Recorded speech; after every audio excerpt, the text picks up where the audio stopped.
Roquan Smith wants out. Yeah. He's had enough. My brother lives in Chicago. His girlfriend works in the Bears facility, sells the suites and hospitality stuff like that. Okay. And whenever I'm there, I can just, and I felt this way with Nagy as the head coach. The Nagy situation seemed very lame duck to me. No one, I don't think anybody out there thought Nagy was going to have the job going into this year. It's very similar, and we can get into this a little bit later, to the situation I think that's going on in Carolina with Matt Rule. I really think there is a lame duck feeling to this season for Matt Rule, because I don't know which quarterback's going to play. I am suspecting it's going to be Baker Mayfield. That defense is really good. He hasn't transitioned like people expected him to transition. He's still holding on to a lot of that college football head coach mentality, which doesn't play at the NFL level, right? It's a group of men now.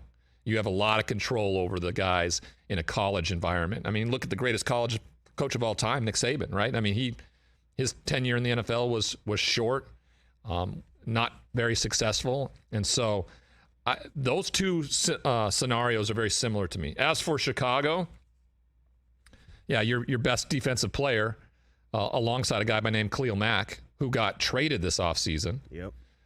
Now the other guy is saying to everybody, "I want out." He's on a fifth-year option, right? This is big. Chicago is in a real situation for a team that has so much history and legacy in the NFL to really be a doormat in that division. I mean, if Campbell and Detroit find a way to find some semblance of success this year, and all of a sudden Chicago's at the very bottom of it, I mean, what does that mean to this team, and how do they go about it? I mean, they lose their best wide receiver in Robinson, right? They franchise tagged him. He got hurt, didn't work out. They sent him along. He's now in Los Angeles with the defending champions.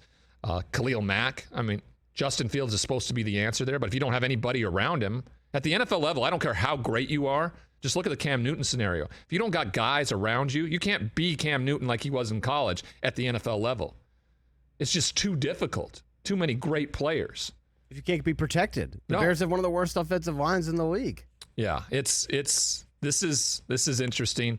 It's always fun to hear players watch and see other players make money, get things done. We'll go to Cleveland with that too, with Kareem Hunt and that possible decision to do a hold-in, but Cleveland did not balk at that possibility. Running backs have very little leverage, everybody, very little leverage.